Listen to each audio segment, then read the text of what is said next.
There are dire warnings that New South Wales will be hit by increasingly extreme weather. 2015 was the hottest year since climate records began. Your show this July was the single hottest month in recorded history. Australia sweltered through its hottest spring on record. Climate change is now affecting every country on every continent. It's the rate that's of great concern.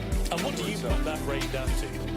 Oh, it's human activity. We have everything we need. Some still doubt that we have the will to act, but I say the will to act is itself a renewable resource.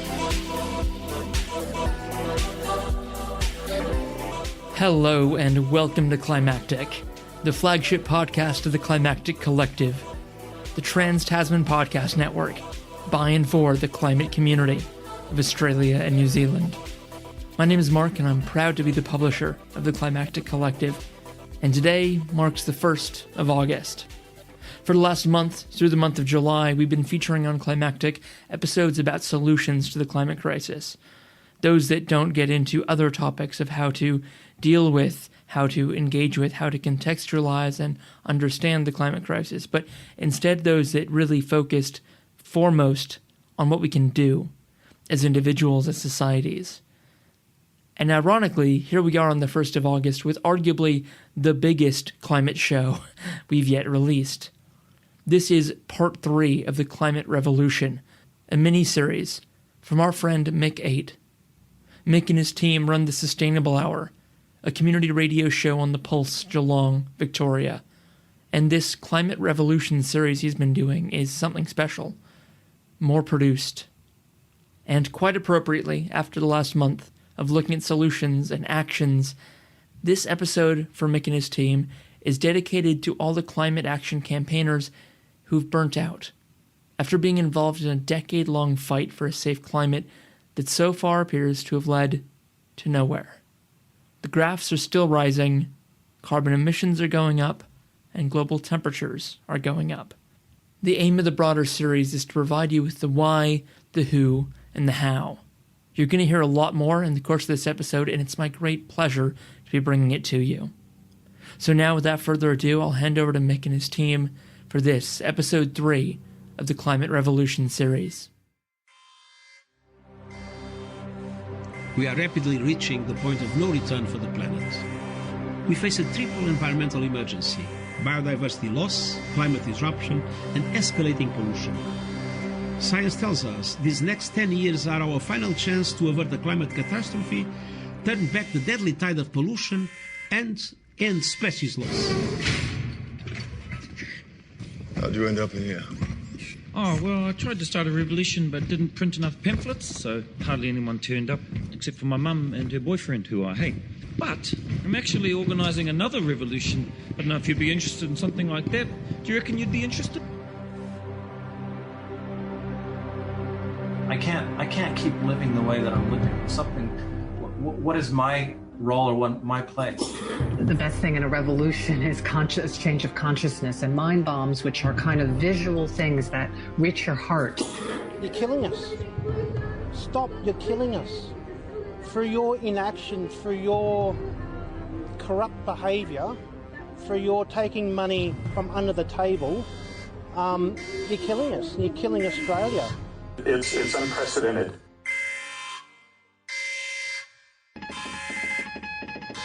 This is London calling.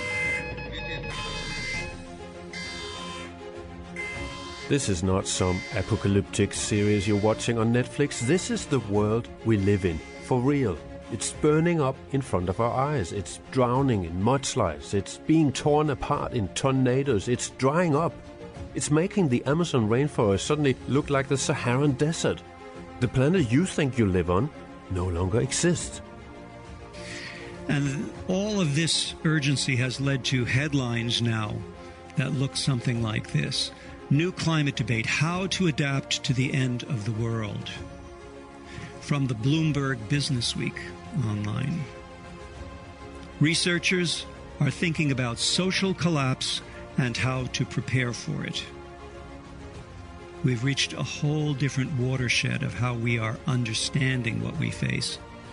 Scientists warned the politicians and the fossil fuel companies 30, 40 years ago that climate collapse is beginning when we reach 1.1 degrees of global warming.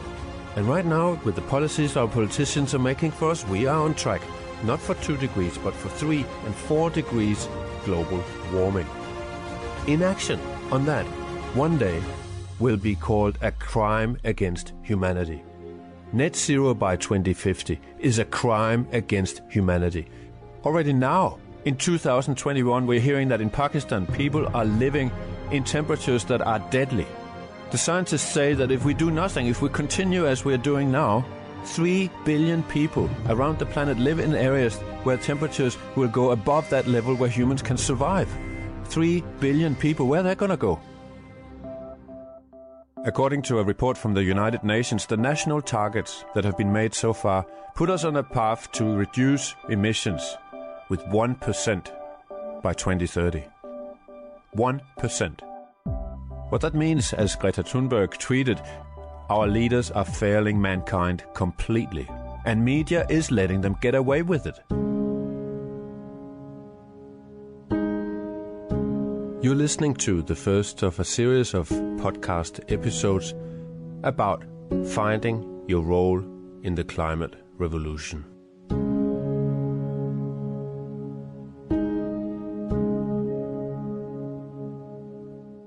Peter Kalmus is a climate scientist from NASA in America. He's also an eager Twitter writer, and he believes the only rational course of action at this point is to immediately begin the work of shutting down the fossil fuel industry, which, in a nutshell, is what we have known for 30-40 years, and nothing has happened. So how do we do it? Peter Kalmus, one thing has become clear. The powers that be will not choose to stop climate and ecological breakdown.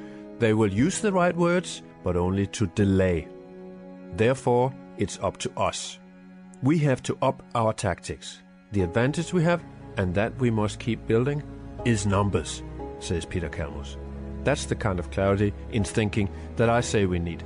Because there's so much going on. It seems like there's so many options out there, so many initiatives pointing in all sorts of different directions. And in the background, there's this increasing mix of panic or anxiety, grief, disillusion cropping up. So that's what this podcast, The Climate Revolution, is about. I'm here to tell you that none of this is a surprise to anyone. We've seen it coming for a very long time. And it's in that perspective that I actually have some good news for you. And that is really the revolution that we talk about in this podcast is already happening. The best and the most important revolution humanity has ever pulled together is the climate revolution.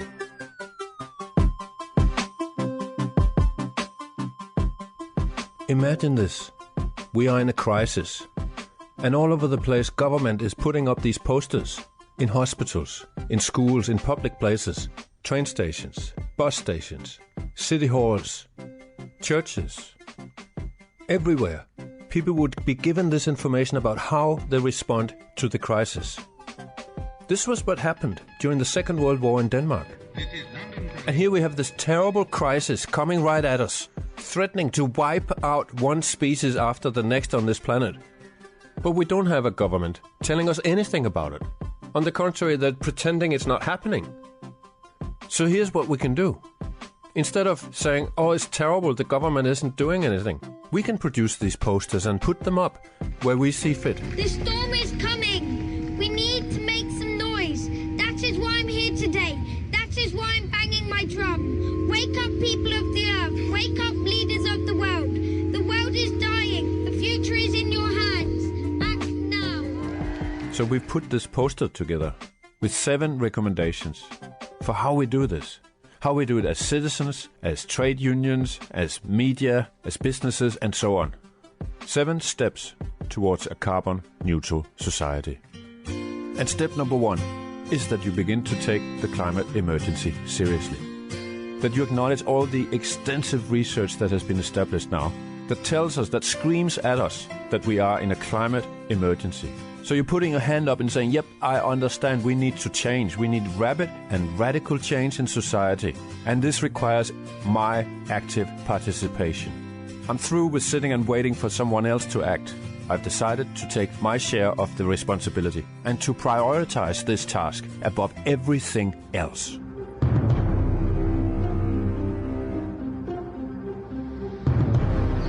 The floods have caused Germany's worst mass loss of life in years. Armin Laschet, Premier of the hard-hit state of North Rhine-Westphalia and possible future Chancellor, blamed the extreme weather on global warming during a visit to the area. Weather experts have described the rains in the region as unprecedented. As residents begin clearing up, the scale of destruction has become clear. The German Weather Service has warned more heavy rain is due in southwestern Germany. We are facing a climate emergency. It's posing an existential threat to humanity. It's a crisis that requires rapid, far-reaching and unprecedented changes in all aspects of society, says the United Nations Climate Panel, the IPCC.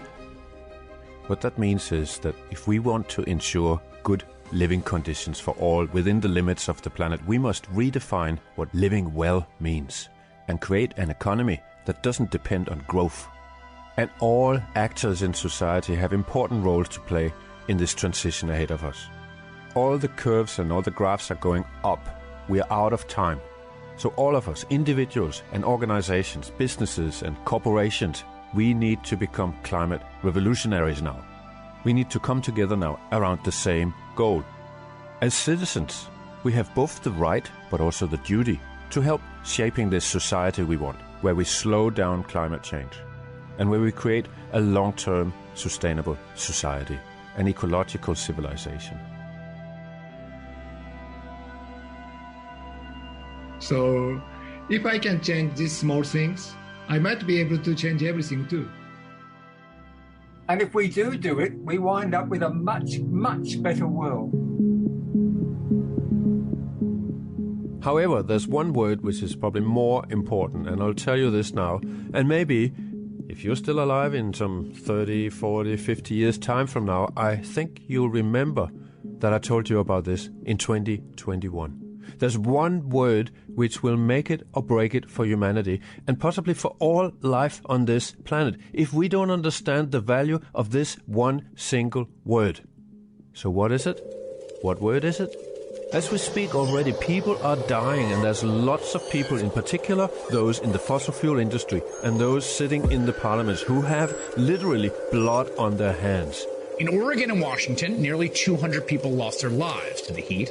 Across the West, thousands more are now on the path of fast-moving and dangerous wildfires. And it's not just happening in the U.S. Siberia, which, if you know one thing about it, you think it's cold, famous for its freezing temperatures, is experiencing its worst fire season in memory. 4 million acres burned, with villages already evacuating their children because of the dangerous smoky air.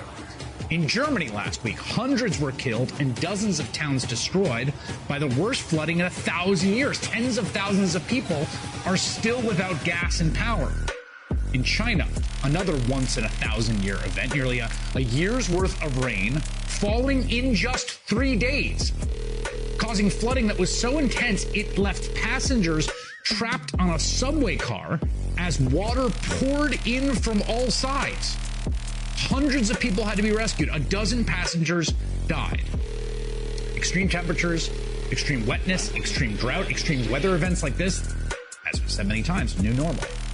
A new normal that has been brought to us by decades of inaction, led chiefly by fossil fuel interests, the politicians they donate to, an American right and American media devoted to denying science and opposing change while speeding us towards this disaster and worse. Climate change, the monster that the scientists have warned us about would come, is now right at our doorstep, right outside our windows.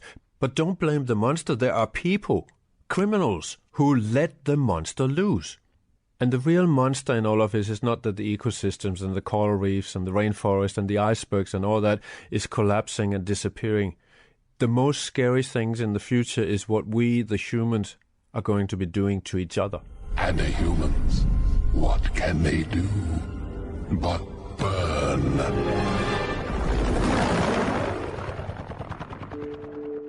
When our trust in the community, in the society begins to disintegrate, when people's mental health gets affected, and that fragile glue that holds our society together begins to disappear, that's when the real trouble begins. It's when we lose trust in our leaders and that someone will be looking after us. Once that trust is gone, it's everyone for themselves. And really, that's what so many of the series that young people watch on Netflix at the moment are all about. Trust. This will cause a riot. Good. Maybe we need one. The only way we're going to make it through this is if we trust each other. When we lose trust, that's the most scary part. I'm Admiral Chris Barrie. I'm a former Chief of the Australian Defence Force. I served in the Royal Australian Navy for nearly 42 years, having joined at the age of 15 and a half, and I retired as the youngest ever 4-star officer. Look, I'm on the record as talking about global warming and climate change consequences as an existential threat to humankind on the planet. My perception is Australia leads the charge in feeling the effects of global warming, and we don't really know where this is going to lead. But what we can say is it is going to be a serious disruptor to normal life as we once understood it. I think mass migrations and a potential collapse of civil order would be the two most important things we need to think about. If we're going to be able to maintain the level of trust that we have between each other right now, we will need to get to work. And why we're in trouble really is because the media and our leaders, the politicians, are not telling us these stories. So the majority of people out there don't see it. And those who do still look the other way. So many people I know who does this. It's too hard to cope with. There's already enough to think about. What can we do? We can't change it anyway. That's what people say. What I'm saying is we have to look this slow creeping monster in the eye. And as we see that it's not about climate change, it's not change, it's an emergency. The real emergency is that unless we understand what's going on, and a whole lot of us understand what's going on, and we understand the urgency that we need to take action because of the seriousness of what's coming at us, if that doesn't happen very, very soon, we are going to be leaving our children a planet to die on, not to live on. We don't really have a language to describe the pain of witnessing the death of ecosystems and other species. At least, not until now. In the last few years, terms like environmental grief, eco-anxiety, climate depression, and pre-traumatic stress have crept into our vocabulary. And it's not just tree huggers and climate protesters using those terms. Mental health experts, including the American Psychological Association, have been churning out research linking climate change impacts to depression, post-traumatic stress, anxiety and sleep disorders, substance abuse, and even suicide.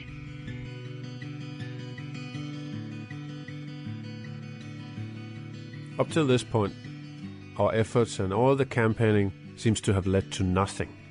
If we look at the only metric that really matters, which is the Mauna Loa Observatory graph of the percentage of carbon molecules in the atmosphere, that graph has been on a long, steady upwards climb during our lifetime. What that tells us is that so far, all of this hard work, all of these climate campaigning efforts have in reality led to nothing. Whatever we've been doing so far, we've failed.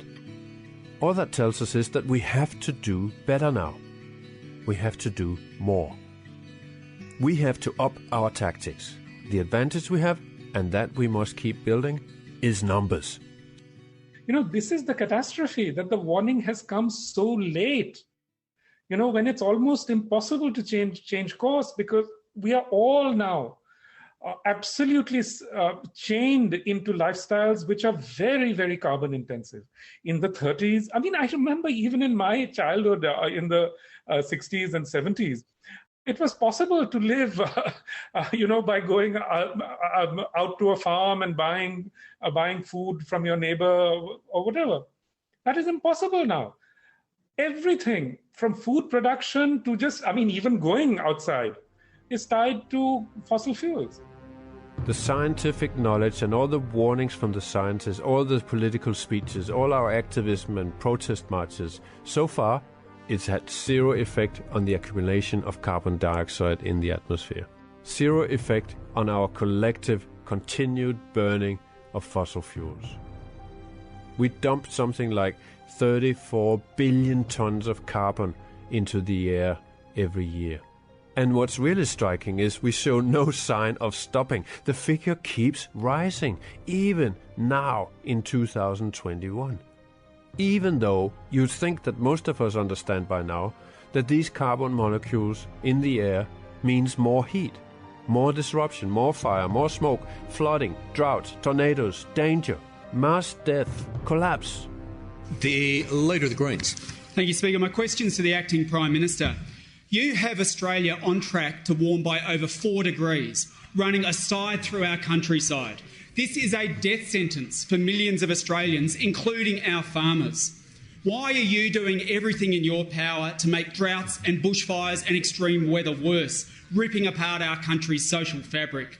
When will you listen to the Greens, the G7 and the International Energy Agency and start phasing out coal and gas? And when will you apologise to farmers for choosing coal over crops and putting the lives and livelihoods of so many farmers at risk? The Acting Prime Minister has the call. Oh, you talk of global warming, hell will freeze over when I start listening to the Greens. Before I start listening to the Greens, I tell you what, treasonous I would call that. Absolute no, the Deputy Prime Minister has to withdraw that. When I was born, that's 58 years ago, the atmosphere was at 320 carbon parts per million. In 1988, we passed that level, the 350 ppm, which is considered the safe zone. We left that in 1988. That was the same year that the Australian government and the CSIRO scientists organised 2 major conferences about the climate problem. And they came out of that with the promise that they would do something about it. That's 33 years ago. Now we are at 420 ppm.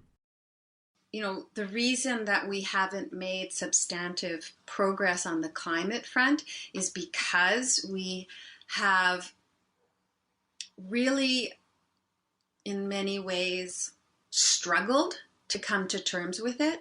So, you know, there's obviously the overt deniers, and that's one form of denial, but there's another form of denial, which, you know, it's just such a difficult, wicked problem to wrap your heart and mind around. The scale and violence of the climate crisis, the actual end of the world as we know it. I'm not saying the world will end, but as we know it, that is ending. So it's just such a difficult thing to come to terms with, that I would say that is partially to blame for our ineptitude in actually tackling the crisis. That, in addition to all of the vested interests and corporate interests that are tied to the fossil fuel industry and to polluting and to carbon emissions. Frequently, I hear environmentalists talking about the existential threat of climate change. The existential threat. We are going to be eliminated. And what does the public hear? The icebergs are melting, the rainforests are burning, the coral reefs are dying, the polar bears are starving, our cities will be flooded, and our farms will dry up, and our coastlines will be wiped out. And there will be famine and starvation, and people will be fleeing the heat and the rising water, and there will be wars. And by the way, don't use fossil fuels. Don't use plastic. Don't eat meat. So those are the kind of things that we hear. Now, of course, I'm exaggerating here, but is it any wonder that people are confused and tuned out? This movie doesn't have a storyline except constant alarm, which cannot be sustained. Now, here's the thing about focusing on pollution. See, it's not overwhelming because it's all about hope. Even in the movie Predator, when we had this big shootout with this out-of-space creature, this predator, there was a moment where I looked at the leaf and I saw green phosphorus blood dripping down from one leaf to the next. And I said, if it bleeds, we can kill it. See, there was hope. This is what it's about. if pollution created by humans, then we can solve it. Humans can solve it. We can kill it. We can terminate it. We have all the people who are motivated by the plight of the polar bear and the loss of the rainforest. We have all the people who can change their whole life around and make every decision based on how they lower their carbon footprint. You might be one of those people. That is amazing. You are a trailblazer. But that is not a route that everyone can follow, and it is not enough to rely on what individuals can do by themselves. Now, we also need the backing of people who've got other things on their mind. Bills to pay, a busy and polluted route to school for the kids, crap job, no prospects, living in a town where more businesses are closing than opening. They need to know the green economy is going to work for them. They do not need another thing to worry about. They do not need to be made to feel guilty. And they do not need to be asked to sacrifice something they don't have. It's like the Gilets jaunes protesters were saying in France about fuel prices and the cost of living. You want us to worry about the end of the world when we're worried about the end of the week. If we're not listening to those people, you can be sure that the populace are.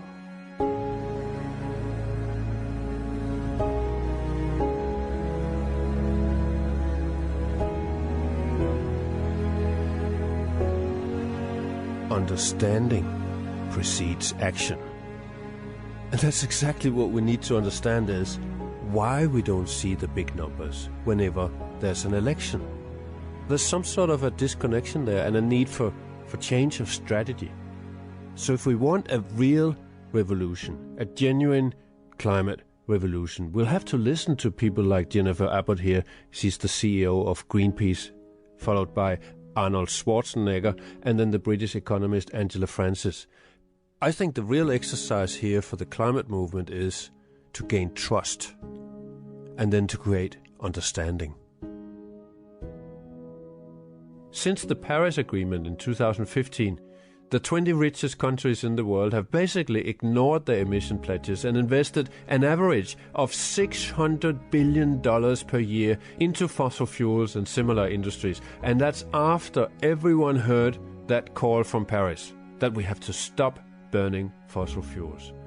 Now, $600 billion, that's 600,000 millions invested in wrecking life on this planet every year. And it keeps adding up. After 5 years, it's $3 trillion. And what does $3 trillion even mean? Well, if $1 was 1 second, take 1 million seconds. That's equal to 12 days. Take 1 billion seconds. That's 32 years. So take 1 trillion seconds. That's 32,000 years. And then 3 trillion seconds. That would be close to 100,000 years. What I'm trying to say is that $3 trillion spent on industries that are heating up our planet, completely ignoring the Paris Agreement goals, that is a lot of money thrown in the wrong direction. Climate change is not something that's happening to us. It's something that's being done to us. It's not simply a tragedy, an act of God. It is an injustice, and it is injustice due to a 40-year campaign to lie and prioritize short-term profit over the health of vulnerable people. I hear people talk in my street, as well as when I open the TV news, about that decarbonization and zero carbon targets and degrowth and all that is a threat to our lifestyle. It's totally unacceptable, according to some people. But remember, so was the abolition of slavery, decolonization, the rights that women could vote. So don't be afraid here. This is about standing up for climate rights. The values that we share, the love that we have for the young ones who are to grow up in this world, the confidence that we know what is right. If we are to avoid a complete planetary disaster, yes, it means that there's some people, in particular fossil fuel companies, that will have to give up on some profit they were hoping for. It adds up in trillions probably. But if we don't avert a planetary disaster, what's the price of that? How do we measure the cost of a planetary disaster? Which dad is it who thinks that he can call himself a loving father if he can't see what's coming and what kind of threat this represents to the very livelihood and welfare of his children? And yet he does nothing about it? My grandfather, Viggo, He was a freedom fighter in the resistance movement during the Second World War. And I've taken a great deal of inspiration from him and from that time he lived in. Unite in a national effort to save from destruction all that makes life itself worth living, and preserve for future generations those liberties and institutions which others have bequeathed to us. I see it as we've been put in a freedom resistance movement situation once again. Only this time we can hopefully use the court system instead of weapons. I believe we should be suing governments and corporations. And there's good news on that front. It's like the courtrooms, the lawyers are beginning to wake up. In Europe in particular, we're seeing people-driven movements taking their governments and fossil fuel companies to court. And we're beginning to see the courts, the judges are ruling that we do have climate rights in this world. The young generation is right when it's calling on the governments to address the climate crisis. We cannot solve a crisis without treating it as a crisis. It's right when it's saying you are not keeping your promises to tackle this crisis. There's been court cases in the Netherlands, in Germany, in Portugal. In France, the courts have given the government 9 months now to get in line with the climate objectives that it actually signed up to in the Paris Agreement. And even here in Australia recently, there was a court ruling that this country's environment minister has an obligation to children over climate change, including when she's making decisions about whether or not to approve the expansion of some new coal mine. The Hague ruling absolutely demonstrates that a stranded asset risk is certainly here to stay, and that our investors are increasingly interested in investing in renewable energy. And I think this really demonstrates that the structural tailwinds that are pushing for quicker adoption of renewable energy and moving away from stranded assets such as oil, gas and thermal coal is very much demonstrated. Air pollution produces low birth weight babies, has been linked to dementia and Alzheimer's, and we are toxifying the air. It is a crime that we have people right now who tell us that we can just keep polluting the air as much as we like, when we see and we know that it's killing people. We know it's wrecking the climate system, it's heating up our planet. And as we heat things up, all life is now at risk. 2,000 councils around the planet have understood that danger now and have declared themselves in a climate emergency, including, though only half-heartedly, Geelong Council. And in these 2,000 councils live more than 1 billion people. 1 billion people live in a jurisdiction that has declared a climate emergency. That is a call, a major call to our governments and to the global community as a whole. The United Nations wants countries to declare a climate emergency. The second step, once we've declared war on the climate monster, is to get into action. And each of us need to find our role in this. When it's an emergency, you figure out how you can help. You do what you're good at. You do what fits in and where it's needed. You find your role. We all have that choice. We can say, I want to be part of a positive revolution that turns things around. The climate revolution, the transformation, which is already happening around the world. Some people call it the green industrial revolution, or there's a transport revolution, there's an electric revolution, there's so many of them. The regenerative agricultural revolution, the local food revolution, and maybe most important of them all, the inner climate revolution. Bob Hunter, he said something like, the best thing in a revolution is change of consciousness, and mind bombs, which are kind of visual things that reach your heart. You're a natural-born revolutionary. My mom was a revolutionary. I'm just trying to do what's right.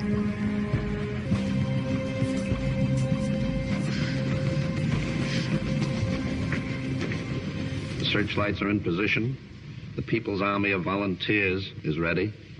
They are the ones who are really fighting this war. The firemen, the air raid wardens, the ambulance drivers. And there's the wail of the banshee.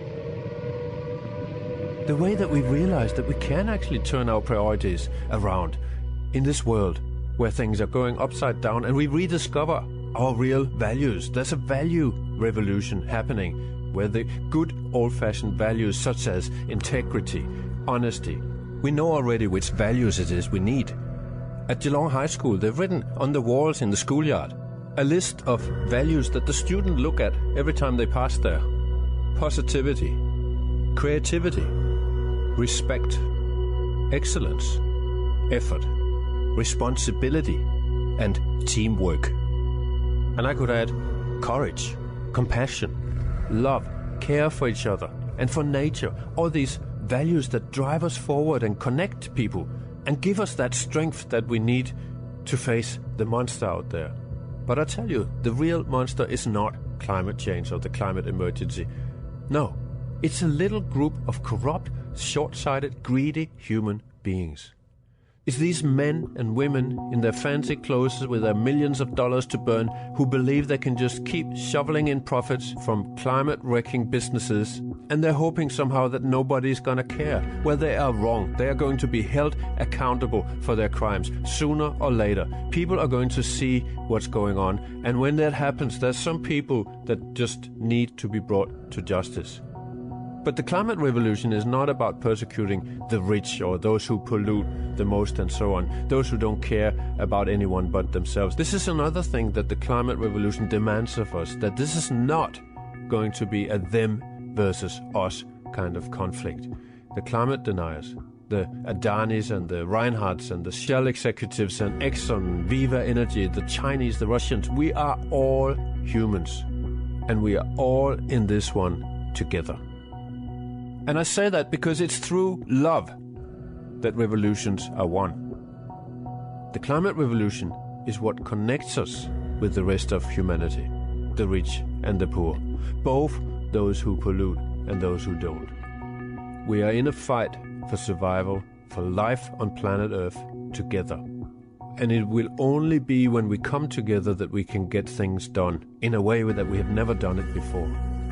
The climate revolution has to reconnect us with who we are as humans, as human beings. Our role in nature, our place in the world, in the universe. It draws us towards big questions about our existence. It draws us to rebuild our connection with nature. We are nature. And we can help each other not to be scared of any monsters out there. And we have ways that we can beat the climate monster. When you look up from that pillow which you were hiding under, you will realize that there is a lot of people in Geelong, in Australia, in Denmark, and in the rest of the world who are all deeply concerned about what we're doing to our planet and the fact that we are heading for a catastrophe. We're beginning to see a new generation of decision makers coming up, young people who put climate first. People who want to change the laws so we can protect the atmosphere and ourselves and each other from this collapse and the catastrophe which we have created.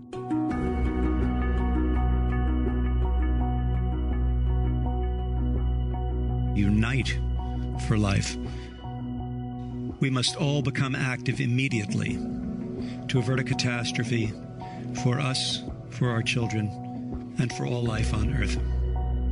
We have to up our tactics. The advantage we have, and that we must keep building, is numbers. The fight for freedom from this addiction to fossil fuels is what the climate revolution is all about. And I tell you one thing, that won't happen if we keep waiting for someone else to do the job. But really, I'm not a fighter. I'm a dad. A dad to 3 children who I feel responsible and accountable for. They're older now, they're teenagers. But 1.5 decades ago, bringing these particular human beings into this world was my responsibility. It was a conscious decision that I made together with the woman who was to become their mother. What is the role of a dad if not to protect his children? To give them the best opportunities that I possibly can. To hand over to them a world which is just that little better than how I found it. That's what's driving me. That's why I communicate about what I think we need to do, because communication now happens to be what I've been doing for a living all of my life. And as David Attenborough says, tackling climate change is now as much a communications challenge as it is a scientific or technological one. So As we all have to find our role, I figured my role in this emergency is I'm a radio presenter. I've been that all my life, so since I came to Australia, I've been a climate emergency radio presenter. As a journalist working with media and communication, that's why I've been hoping I could make a difference. Climate change, my ass, it's such a dumb expression. What it hides is nasty, scary words like corruption, destruction, mass death and extinction. So in the media we peacefully discuss back and forth about climate change when what we really should be discussing and investigating as journalists is corruption, destruction, mass death, extinction. We're going to need to be much more public about that there's difficulty ahead. So the message has to become millions of people are suffering right now. It's worse than we were told. We are now in danger. We must do all that we can to try and slow the problem down, but we must now also do all that we can to help each other through this. And it's that final bit which is not being said publicly yet. It's taken much too long for journalists and editors on this planet to get their head around this, but I'm beginning to see signs that it's happening here in 2021.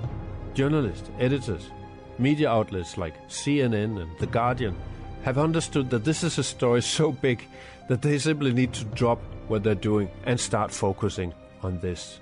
The heating on the planet caused by us is a direct threat to any one of us, and we are the ones who allowed it to escalate all through our lifetime. During the last 15 years, where my kids have been growing up as young new citizens on this planet, the amount of heat the Earth traps has doubled in just those 15 years. American scientists have discovered what they say is Earth's energy imbalance, and it has roughly doubled from 2005 to 2019, in an alarming way, they say. And here we see in Canada, in Germany, in Russia, in Pakistan. Last year already was Europe's hottest year since records began, over 300 years ago. And 8 of the 10 hottest ever years have been in the past decade. How can you even call yourself a journalist if you ignore communicating about the urgency in this? How does journalism even give any meaning to people if it's deliberately closing our eyes to the reality, the danger, the corruption, and all the wrongdoings, the injustice that's going on? To me, it's like if you were a journalist during the Second World War and you insisted on, no, we cannot mention the war. We cannot talk about it. There's a war going on, but we can't talk about it.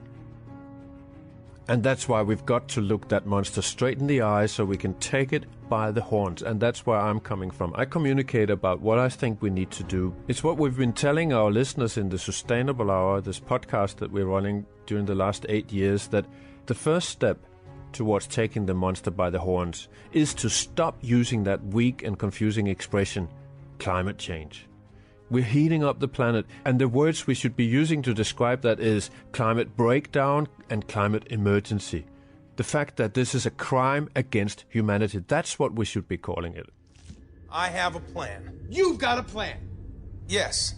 First of all, you're copying me from when I said I had a plan. No, I'm not. People say that all the time. It's not that unique of a thing to say. Secondly, I don't even believe you have a plan. I have part of a plan. What percentage of a plan do you have? You don't get to ask questions after the nonsense you pulled on Nowhere. I just saved Quill. I think we need to be able to see the threat clearly, fully, see the solutions, and have a plan.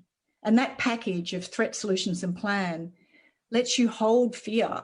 Says Dr. Giselle Wilkinson, who has written a doctorate on the climate emergency and about how we can find a safe passage to a safe climate. Currently, it looks like a big mountain in the road in front of us we can't climb. When you get up closer, it's actually a whole lot of boulders, many of which can be rolled away or climbed over, and we can get rid of them. They are within our means. So it's really about empowering ourselves to get on with that job, tackle them all, basically. Nobody knows what to do next. Nobody knows what to do next. We need more people. There's just not enough people who are throwing their full weight at this problem. The graph's telling us we're not getting on top of it. This is where the reprioritising has to happen. we need to look at all the decisions made in our lives, all the things that matter to us, and look at how those priorities might have to change and how we can bring this issue from down the list right up to the top, equal with the other top priorities in our lives right now. We're here in the decade of change. We're the ones that are making this happen. And there's never been more action in this space. And the solutions are out there. We just apply them to our circumstances. We have to make our democracy way more active. It's got to be participatory democracy. And voting's important, but it's not enough. We need to be getting our voices heard, left, right and centre, in our own lives, but also telling our state and federal elected reps that this matters to us and we want to see action. In a climate revolution, each of us need to find our role. So how about you? What's your training? What's your experience? How can you be helpful? What's going to be your role in the climate revolution? Chris Tompkins, the former CEO of Patagonia, said, take the tools you're given, take the talent you have and use them for something. You may think you don't know what to do or how to contribute, but I think you do. We're past that moment where inaction is acceptable. That's not me preaching, that's just where we are.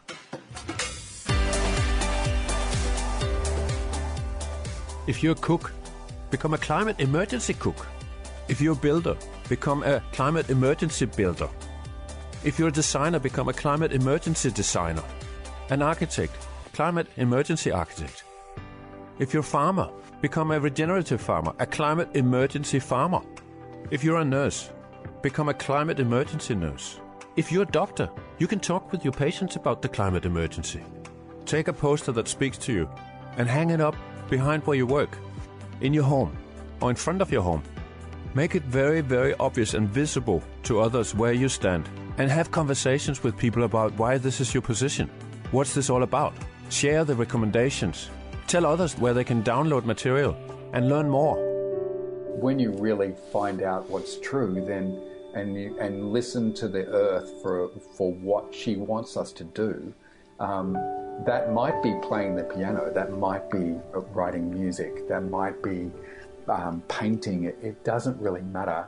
But I think that art has always had that way to transmit some deeper feeling that words can't get to, and that's what we need. That's what, we need to be coming back into our hearts at this time, particularly as things get harder and people get afraid.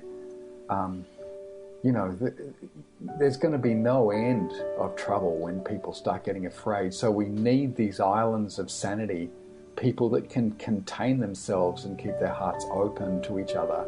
We're going to need that. And if art is part of that story, then hallelujah,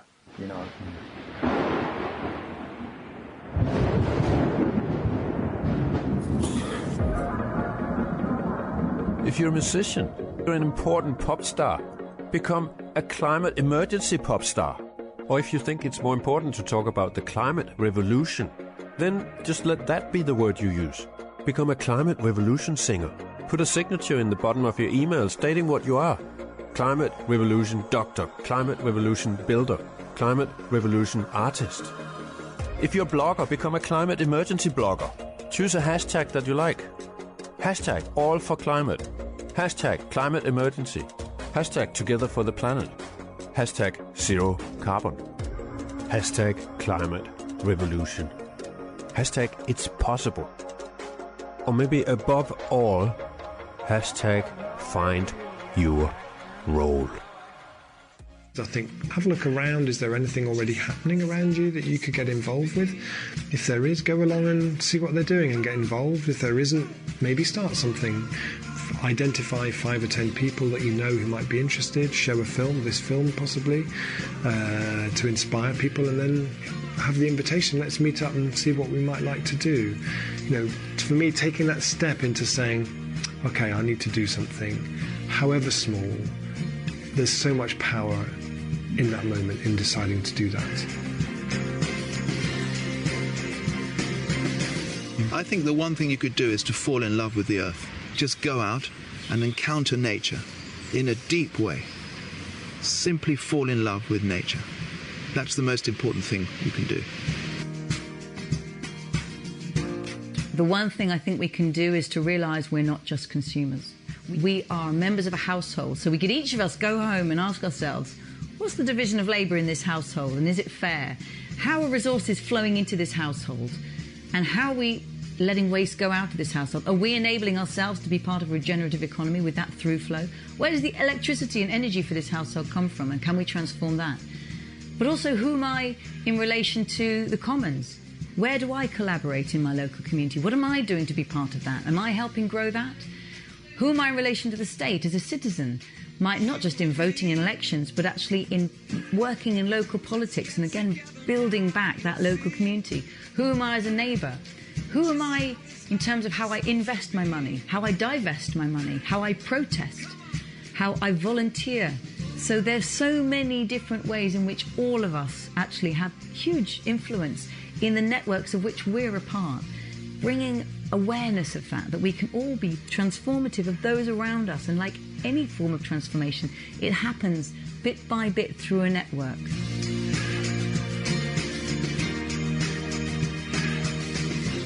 I think it's important to find something that you're passionate about. You don't have to tackle everything, but do find something which you've got a real enthusiasm for, like trying to live without single-use plastics. Think about doing it, do it, and think about what the implications are further up the chain and further down the chain from you. And then you can start making decisions about how you can actually influence policy or the other decision makers. It never ceases to amaze me that someone says, but it's all so controversial, all this kind of stuff about what I should be eating, what I shouldn't be eating, and so on, and I just don't know who to listen to, and it's, so contradictory. And you say, okay, so is there one thing you think would make a difference? Is there one thing you think would make a difference? And of course, instantly they say, I know I should be eating less meat. I say, okay, you know you should be eating less meat? Eat less bloody meat. I think if David were alive today, he'd be very surprised to see how many tiny but literally millions of initiatives are starting to implement exactly what he described, what he dreamed of. We have to SWAT up, and we have to step up, and we have to speak up. It's important to take a small step or a large step when you feel motivation stir your blood. Take a step, carpe diem, and start where you're at. So wherever it is in your life, where you are, there'll be a way of making some sort of step forward on this, communicating, taking action. And if you can't find time, if you can't yet liberate time to put to this new priority, then find an organisation that you can trust and get behind it and donate their time or money. And automatic debits are, of course, very appreciated. So I think that there are ways to do it, and then it's, with our collective wisdom, we'll find the ways to crack into it. But we start close to home and leave the bigger questions till later. But for those who are ready to tackle them, start now. So it's about, the 5 things are: reprioritise, use your voice, the buzzwords, scale and pace, collaborate, and then finally I'd really recommend connecting with nature, because that is a very galvanising force for most people. It's the precious, beautiful world that we want to protect. So it's a good place to be.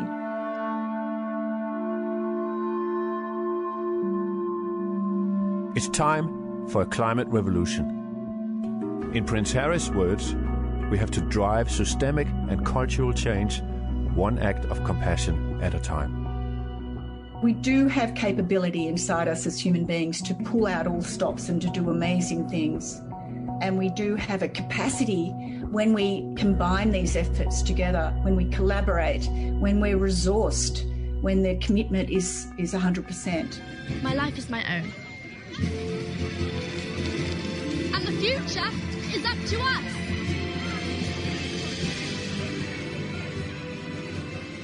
All revolutions seem impossible until they are inevitable. Unite in a national effort to save from destruction all that makes life itself worth living.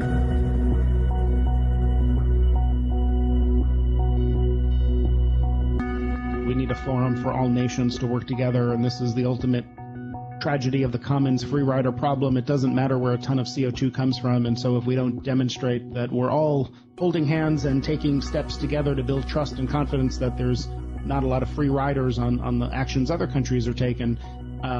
So we need that process, which is kind of the Paris process, but it also, to be able to move with the speed that we need, is important for the leading emitters, which usually are the leading economies, to come together and find opportunities to work together and collaborate. What time is it? You will not be able to stay home, brother.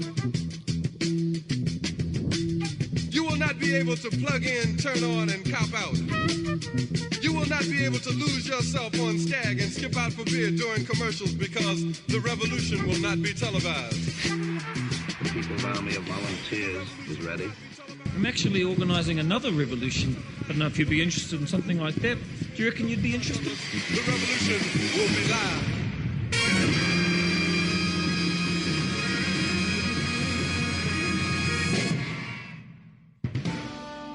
So join us. We are already many people who are ready to step up. Join us in the climate revolution. Find your role. And always remember, it's through love that revolutions are won. There just could be a change in moral attitude from people worldwide, politicians worldwide, to see that self-interest is for the past, common interest is for the future.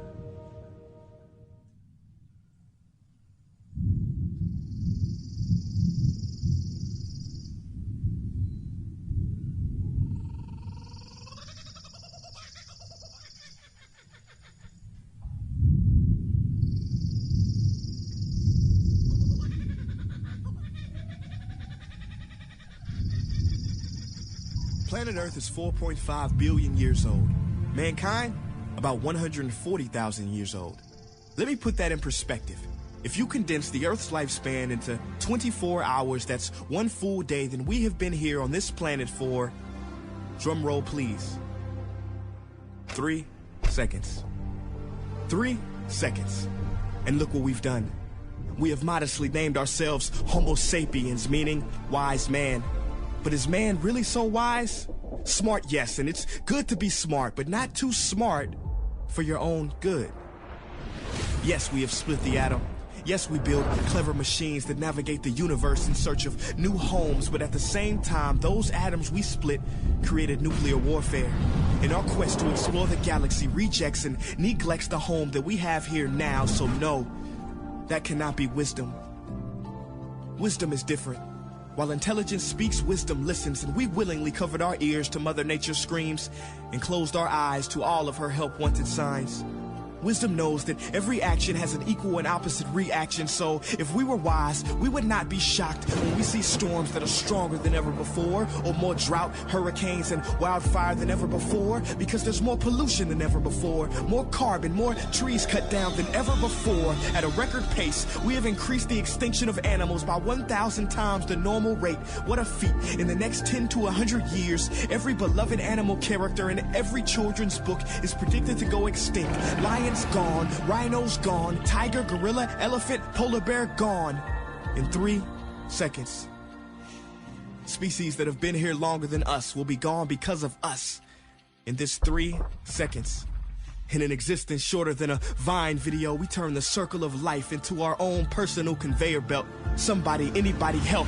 We were given so much, the only planet in this solar system with life. I mean, we are 1 in a million. No, actually, scientifically, we are 1 in a billion, trillion.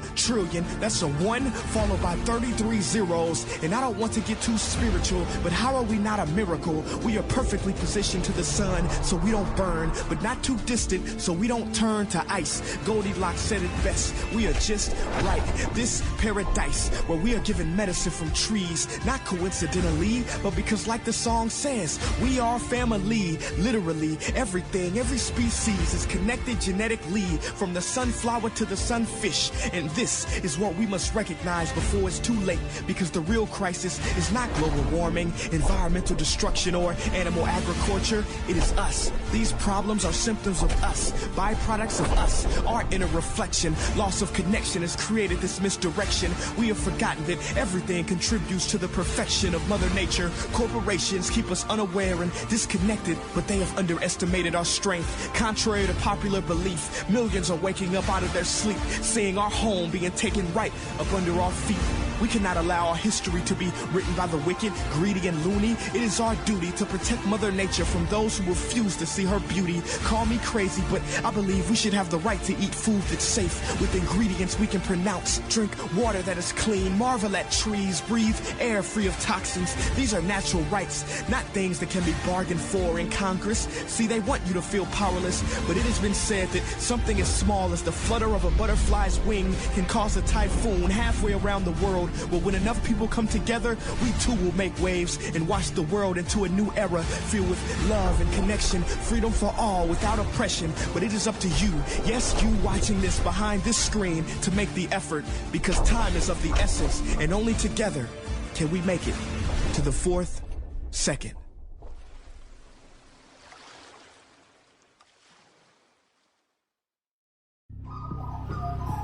The Climactic Collective.